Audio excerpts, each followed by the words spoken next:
हरे कृष्णा। लोग अक्सर एक प्रश्न पूछते हैं कि विघ्न जो आते हैं जीवन में, कई प्रकार की परेशानियां आती हैं जीवन में। मानसिक परेशानियां हैं, शारीरिक परेशानियां हैं, कई प्रकार के हम काम शुरू करते हैं, काम में विघ्न आ जाते हैं। तो लोग ज्यादातर विघ्नहर्ता श्री गणेश जी का चित्र लगाते हैं और उनसे उपासना प्रार्थना करते हैं। लेकिन कहा गया विघ्न का विनाश कैसे करें। तो गौतमीय तंत्र नामक एक ग्रंथ है जिसमें इस कलयुग के लिए स्पेशल तरीका बताया गया कि इस तरीके से आप सभी प्रकार के विघ्न का नाश कर सकते हैं। कहा गया नाम संकीर्तनम विष्णु सर्व विघ्नानि क्रंतनम। क्या बताया गया? बड़ी सरलता से आप इसे बोल सकते हैं, नाम संकीर्तन विष्णु सर्व विघ्नानि क्रंतनम। सारे विघ्नों का नाश हो जाता है अगर कोई नाम संकीर्तन भगवान विष्णु का, यानी कि अगर हम ग्रस्त जीवन में हैं तो हम भगवान के नाम का जप करें, घर में बैठ करके कीर्तन करें, छोटी सी करताल ले लें या फिर कर ताल, इस कर यानी हाथ की ताल बजाएं। हरे कृष्णा कृष्ण कृष्ण हरे हरे, हरे राम राम राम हरे हरे। घर में कीर्तन करें, नाम संकीर्तन विष्णु सर्व विघ्नानि क्रंतनम। सारे के सारे विघ्न नाश हो जाते हैं। कहा गया है इस मंत्र के बारे में, इति षोडशक नामनम कली कलमश नाशनम। ये 16 नाम का जो मंत्र है सारे कलमश का नाश कर देगा। नत पर तरोपाया सर्व वेदेषु दृश्यते। सारे वेदों ने दर्शाया, इससे बढ़कर और कुछ भी नहीं है। कोई और मंत्र सोचिए मत, बस इस मंत्र को करिए, आपके जीवन इतना इजी, इतना सॉफ्ट, इतना स्मूथ हो जाएगा। कहेंगे वाह मेरी लाइफ कितनी अच्छी हो गई है। क्यों? आप भगवान का महामंत्र कर रहे हैं। मंत्र होता है मनः त्रायते इति मंत्र, इसको बोलते हैं महामंत्र। तो ये महामंत्र जो कि जपना चाहिए, इसमें इतनी शक्ति है, भगवान सारे विघ्नों का नाश करते। एक सुंदर कथा आती है, एक बार एक पति पत्नी थे, दोनों ही भगवान के नाम के प्रति बड़ी रुचि रखते थे, जप किया करते थे, हरे कृष्ण कृष्ण कृष्ण हरे हरे, हरे राम राम राम हरे। बड़ी नाम में उनकी निष्ठा थी, नाम निष्ठ भजन करने वाले भक्त थे। और इन दोनों का जो विवाह हुआ, विवाह होने के बाद में ये दोनों पति पत्नी जो थे, एक बार विवाह आयोजन से निकल करके और अपने घर की ओर जा रहे थे। गांव में क्या होता था पुराने जमाने में, जब शादी हो जाती थी उसके बाद गौना होता था। गौना यानी कि स्त्री पुरुष का विवाह हुआ, उसके बाद वो जाएगा, कुछ वर्षों बाद जाकर लड़की को लेके आएगा। तो इनका विवाह हो जाने के बाद एक बार पुरुष गौना के लिए स्त्री को लेने के लिए गया, लेकर के जब लौट रहा तो दोनों ही नाम भजन निष्ठ थे, भक्त थे। तो रास्ते में अंधेरा था। तो वहां पर कुछ व्यक्ति खड़े थे, उनसे पूछा भाई इस गांव को जाने का रास्ता कहाँ है?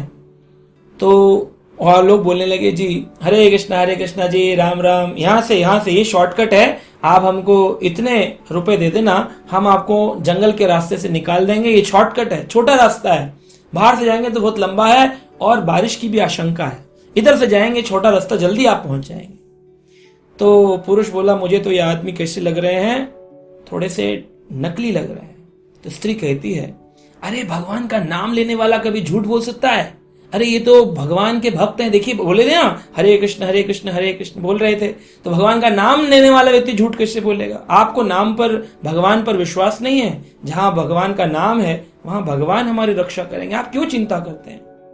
पति बोला कि बात तो तुम्हारी ठीक है, लेकिन फिर भी मुझे ऐसा क्यों लगता है, ये वेशभूषा से तो लग रहे हैं कि ये साधु हैं, लेकिन अंदर से ये मुझे ऐसा लगता है इनकी भाषा इसे बता रही है कि साधु भाषा नहीं है इनकी।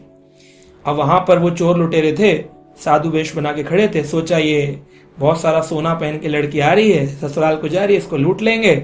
और यही तरीका है कि भक्तों को देख करके लोग सामने वाले बदल जाते हैं। हम लोग भी जब कभी रोड पर जाते हैं तो कुछ गरीब आते हैं मांगने के लिए, तो कहते हैं हरे कृष्णा हरे रामा, हमको भी दे दो। तो हमें देख करके वो भगवान का नाम बोलने लग जाते हैं। जिससे कि नाम कृपा तो उनको मिलती है, लेकिन किसी के मन में अगर पाप हो तो क्या हो सकता है? तो ये स्त्री पुरुष जो थे, स्त्री जो है वो कह रही थी चलिए मानिए ना, भक्त वेश में हैं, भगवान का नाम बोल रहे हैं, तो इन पर विश्वास करिए। पति कह रहा था पता नहीं क्यों मेरा मन नहीं मान रहा। फिर दोनों चल दिए और उन्होंने जंगल के रास्ते से निकालना शुरू किया।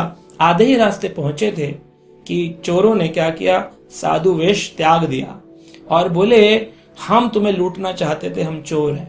पुरुष बोला, देखा मैंने पहले कहा था ना, तुम मेरी बात नहीं मानते, फंसा दिया ना तुमने, कहकर के साधु वेश है, भक्त हैं, भजन करते हैं।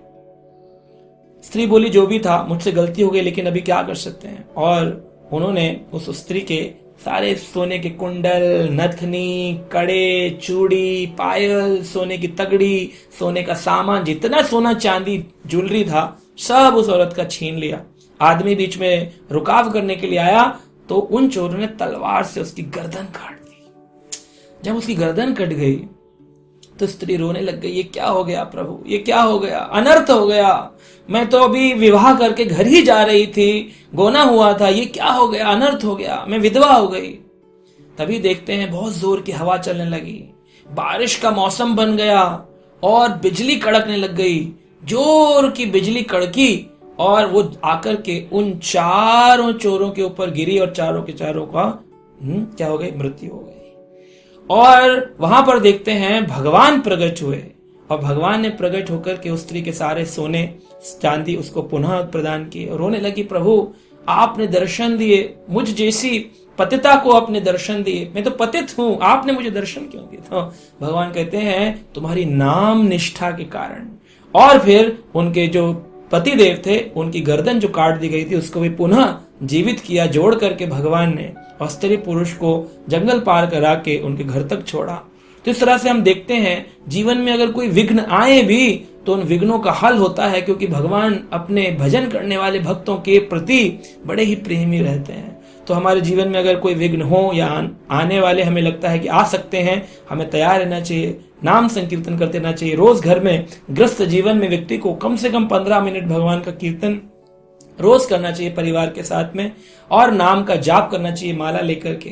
तो आप देखेंगे बहुत सारे ऑब्स्टेकल्स हमारे जीवन के इससे ही स्मूथली निकल जाएंगे। आएंगे भी तो एहसास नहीं होगा, ये नहीं कहते कि कोई ऑब्स्टेकल नहीं आएंगे, ऑब्स्टेकल आएंगे भी तो बहुत आसानी से निकल जाएंगे। जैसे एक साइकिल चलाने वाले व्यक्ति को सड़क के गड्ढे महसूस होते हैं, लेकिन एक मर्सिडीज कार में जाने वाले व्यक्ति को वो गड्ढे तो होते हैं, महसूस नहीं होते। ऐसे ही विघ्न हो सकता आए लेकिन उनका महसूस नहीं होंगे, इतनी शक्ति आ जाएगी कि हमें बड़ी सरलता से हम उसको पार कर जाएंगे। तो आशा करते हैं आप भी भजन करेंगे और जीवन में सभी विघ्नों को दूर करेंगे। हरे कृष्णा।